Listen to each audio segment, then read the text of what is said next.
Il était une icône, une légende, un homme dont la voix a fait vibrer des millions de cœurs à travers le monde. Mais derrière les projecteurs, les costumes flamboyants et les foules en délire, Freddie Mercury portait un fardeau secret, une vie marquée par des amours impossibles, des trahisons déchirantes, des scandales publics et une lutte acharnée contre ses démons intérieurs. Freddie Mercury, le génie de Queen, a vécu une vie de triomphe et de tragédie, mais au cœur de son histoire se trouve une relation unique, un amour indéfectible qui a défié toutes les conventions. Son lien avec Mary Austin, sa meilleure amie, son âme sœur, celle qu'il appelait l'amour de sa vie. Une histoire si puissante qu'elle continue de captiver le monde entier, des décennies après sa mort. Préparez-vous à plonger dans un récit poignant, où la résilience triomphe de l'adversité, où la loyauté surmonte la douleur, et où l'amour véritable transcende le temps. Avant de commencer, si vous êtes prêt à découvrir cette histoire et bien d'autres récits inspirants, prenez une seconde pour liker cette vidéo, vous abonner à la chaîne et la partager avec vos proches. Votre soutien nous permet de continuer à raconter ces histoires qui touchent l'âme. En 1969, dans les ruelles animées de Londres, un jeune homme nommé Farrokh Bulsara, fraîchement arrivé de Zanzibar, croise le chemin d'une jeune femme discrète, Mary Austin. Lui, un artiste en devenir, débordant d'une énergie excentrique mais encore inconnue, travaille dans un stand de vêtements à Kensington. Elle, âgée de 18 ans, issue d'une famille modeste de Battersea, est employée dans le magasin branché Biba. Mary, élevée par des parents sourds, a appris à lire sur les lèvres et à communiquer en langage des signes, une enfance qui l'a rendue réservée, mais forte. Leur rencontre n'a rien d'un conte de fées hollywoodien. Mary, d'abord intimidée par la personnalité flamboyante de Farrokh, hésite. Il était comme personne que je n'avais jamais rencontré, confiera-t-elle des années plus tard à OK Magazine. Pourtant, une alchimie inexplicable les unit. En quelques mois, ils emménagent ensemble dans un petit appartement, partageant des rêves simples et une vie modeste. Mais ce n'est que le début d'une histoire qui allait bouleverser leur vie et marquer l'histoire de la musique. Farrokh Bulsara, bientôt connu sous le nom de Freddie Mercury, forme Queen en 1970 avec Brian May, Roger Taylor, plus tard, John Deacon. À cette époque, lui et Mary vivent dans un minuscule studio, loin du glamour des rockstars. Leur vie est celle d'un jeune couple ordinaire, des repas simples, des soirées à rêver d'un avenir meilleur. Mais tout change en 1972, lorsque Queen signe son premier contrat d'enregistrement. Leur premier album, porté par des chansons comme Keep Yourself Alive, annonce l'arrivée d'un groupe hors du commun. Mary, témoin de l'ascension fulgurante de Freddie, assiste à une performance dans son ancienne école d'art. Ce soir-là, elle voit un homme transformé. Freddie était tellement bon sur scène, comme je ne l'avais jamais vu auparavant, se souvient-elle. Pour la première fois, elle comprend, voici une star en devenir. Mais avec la gloire viennent les premières fissures. Mary, terrifiée à l'idée que la célébrité l'éloigne de Freddie, tente de s'effacer. Une nuit, après un concert, elle décide de partir, pensant que Freddie appartient désormais à ses fans. Mais Freddie la rattrape, refusant de la laisser disparaître. « J'étais tellement heureuse qu'il veuille encore être avec moi », dira-t-elle. Ce moment marque un tournant. Mary choisit de rester, d'embrasser cette vie tumultueuse, et de soutenir Freddie alors que Queen conquiert le monde. En 1973, alors que Queen sort son premier album et s'installe dans un appartement plus grand sur Holland Road, Freddie surprend Mary avec une demande en mariage aussi ludique que mémorable. À 23 ans, il m'a offert une grande boîte pour Noël, raconte Mary au Daily Mail en 2013. À l'intérieur, il y avait une autre boîte, puis une autre, comme un jeu espiègle. Finalement, j'ai trouvé une bague en jade. Déconcertée, elle demande à Freddie sur quelle main portait la bague. La main gauche, répond-il, avant de lui demander de l'épouser. Bouleversée, Mary murmure un simple « oui, je le veux ».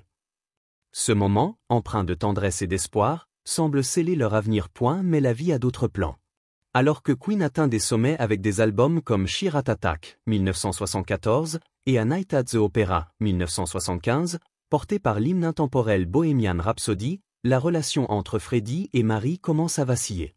La ballade Love of My Life, écrite par Freddie pour Mary, devient une déclaration d'amour universelle, mais elle cache une vérité plus complexe.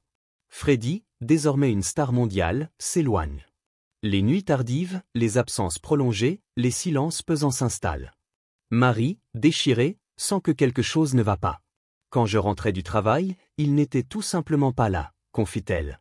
Malgré son amour profond, elle commence à douter.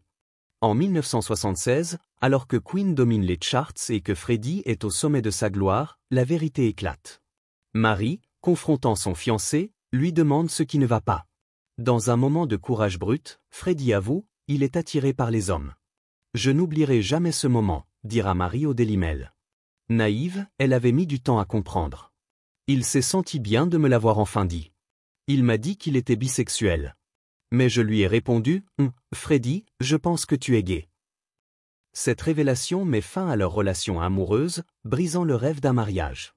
Mais au lieu de s'éloigner, Freddie et Marie choisissent une voie rare, transformer leur amour romantique en une amitié indéfectible. Freddie achète un appartement pour Marie près du sien, refusant de la perdre. « Le seul ami que j'ai, c'est Marie, et je ne veux personne d'autre », déclara-t-il en 1985.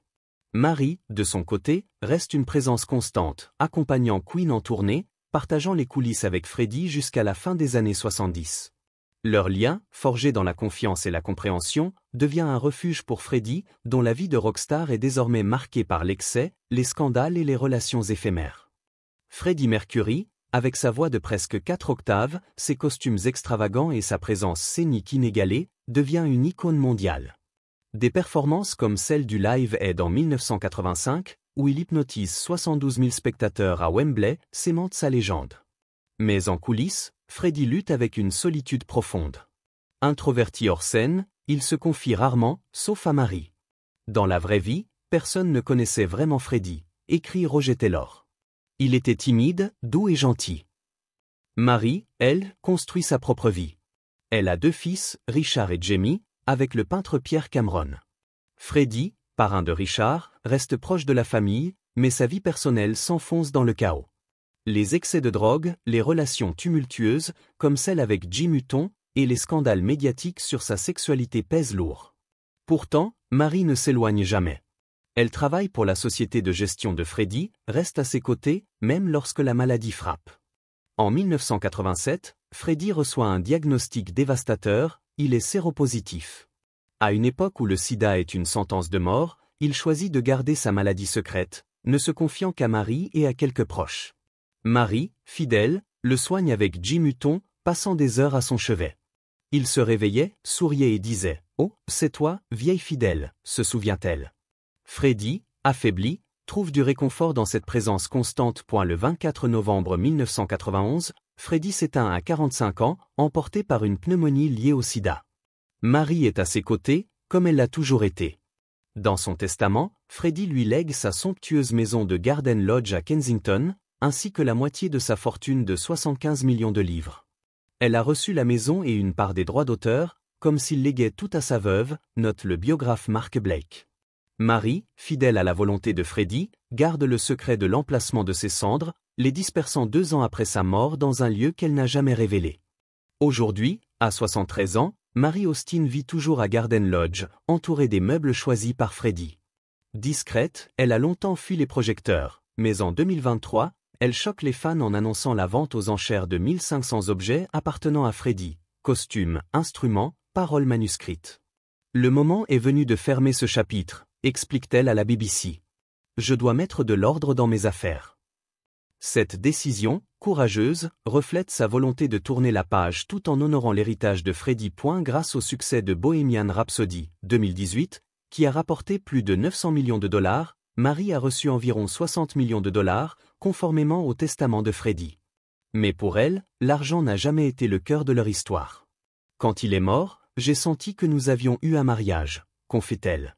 Nous l'avons vécu pour le meilleur et pour le pire, dans la richesse comme dans la pauvreté, dans la santé et dans la maladie. Freddie Mercury était plus qu'une rockstar.